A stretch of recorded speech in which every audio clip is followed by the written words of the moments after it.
আসসালামু আলাইকুম, স্বাগতম সবাইকে। আমি ফাহমিদা আছি আপনাদের সাথে। আলোচনা করব গাছ নিয়ে আমার সকল ছোট বড় অভিজ্ঞতা। আজকে আপনাদের সামনে হাজির হয়েছি একটু রেয়ার একটা প্ল্যান্ট, স্ট্রিং অফ ডলফিন নিয়ে। এই ধরনের স্ট্রিং যেগুলো আছে, যেমন string of pearl, string of tears, variegated string of tears বা স্ট্রিং অফ পার্লস, যেটাই হোক, এরকম যা আছে বেশিরভাগই হচ্ছে সিনিসিও জিনাসের। তো এটাও একটা সিনিসিও পেরেগ্রিনাস। এটাও এক ধরনের সাকুলেন্ট। এটার পাতাটা দেখতে মনে হয় যেন ডলফিন পানি থেকে লাফ দিয়ে বের হওয়ার চেষ্টা করছে আর কি। বেশ সুন্দর লাগে দেখতে। তো এটা শেপের জন্যই আসলে এটা খুব পপুলার। কিন্তু সমস্যাটা যেখানে, সেটা হচ্ছে অনেকে এটা বাঁচিয়ে রাখতে পারেন না, টিকিয়ে রাখতে পারেন না। তো আমাদের দেশে এটা এসেছে অবশ্য নতুন, বেশি সময় হয়নি যে এসেছে। আমি এটার কেয়ার সম্পর্কে আজকে কিছু কথা বলতে চাই। যে কোনো গাছ আপনি সেটার কেয়ার জানতে হলে বা কিভাবে যত্ন নেবেন জানতে হলে আপনাকে আগে দেখতে হবে যে সেই গাছটা কোন সময়ে বাড়ে আর কোন সময়ে বাড়ে না।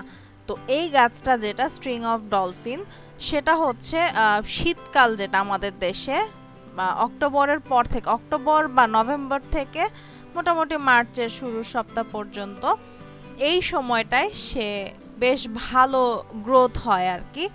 আর বাকি যে সময়টা, সেই সময়টা আমাদের দেশে বেশিরভাগটা সময় আবহাওয়া অনেক বেশি হিউমিড থাকে, তাপমাত্রা অনেক বেশি থাকে, যার কারণে এই সময়টায় তার গ্রোথ একদমই কমে যায়, খুবই কমে যায়। যার কারণে এই সময়টা যখনই কোনো গাছের গ্রোথ কমে যায়, তখনই সে সব কিছুর ব্যাপারে সেনসিটিভ হয়ে যায়। এই গাছটা আমি যখন কিনেছিলাম তখন শীত ছিল। তো শীতে সে আমার কাছে মনে হলো যে চোখের পলক ফেলতে না ফেলতেই বড় হয়ে গেল। কিন্তু যখন এখন বর্ষাকাল চলে আসছে, এখন তার আর কোনো নড়াচড়া নাই। এই সিজনটা আমি সহজে চারাও বসাতে চাই না, তারপরও পরীক্ষামূলকভাবে কয়েকটা চারা বসালাম এবং সফল হয়েছি।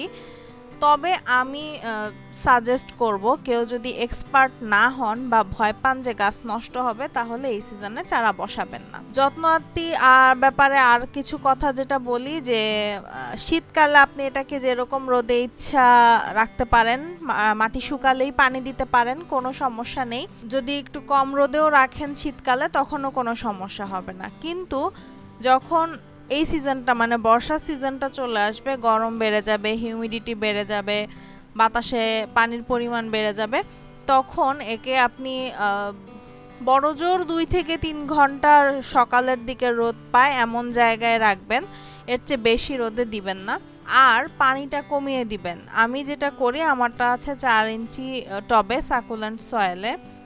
মিডিয়াটা আমার চাইনিজ ডান্স ক্যাপের যে প্রথম ভিডিওটা আছে, ওটাতে এটা মিডিয়ার রেসিপি দেয়া আছে। 4 ইঞ্চি টবে সাকুলেন্ট মিডিয়াতে লাগানো। আমি পানি দিই হচ্ছে মাসে 2 থেকে 3 বার, তাও গাছ বুঝে, গাছের চেহারা দেখে। যদি মনে হয় যে একটু গ্রাফাইট কালারের দিকে রংটা চলে গেছে, সবুজ না থেকে, তখন আমি পানি দিই বা পানিটা একটু বাড়িয়ে দিই।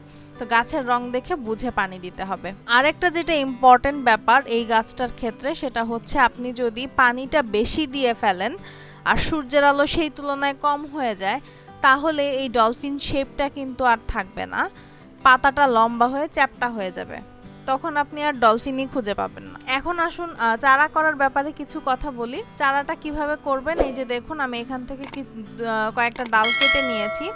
কেটে আপনি চাইলে এটাতে ফাঞ্জিসাইড পাউডার লাগাতে পারেন, লাগিয়ে একদিন একটু শুকিয়ে নেবেন। নিয়ে এরকম ছোট টবে সাকুলেন্ট মিডিয়া নেবেন, নিয়ে কয়েকটা পাতা ফেলে দিবেন, দিয়ে এটা টবে লাগিয়ে দিবেন। লাগিয়ে পানি দেওয়ার দরকার নেই 2-3 দিন, তারপরে আপনি পানি দেন। তো এরকম করে যদি আপনি করেন, তাহলে চারা হয়ে যাবে। এই যে এখানে দুটো চারা আমি প্রায় 2.5 থেকে 3 সপ্তাহ আগে লাগিয়েছিলাম, এগুলো হয়ে গেছে। তো যাদের এই গাছটা সম্পর্কে ফ্যাসিনেশন আছে, নিজের কালেকশনে রাখতে চান, অবশ্যই যত্নটা জেনে নেবেন।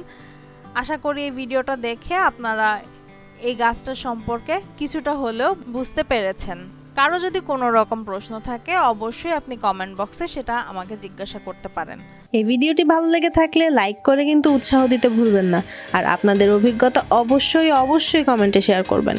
নতুন ভিডিওর নোটিফিকেশন পেতে সাবস্ক্রাইব করে বেল আইকনে ক্লিক করুন। এমন অনেক ছোট ছোট অভিজ্ঞতা নিয়ে আবার হাজির হয়ে যাব। আজকের মতো এখানেই বিদায় নিচ্ছি। আল্লাহ হাফেজ।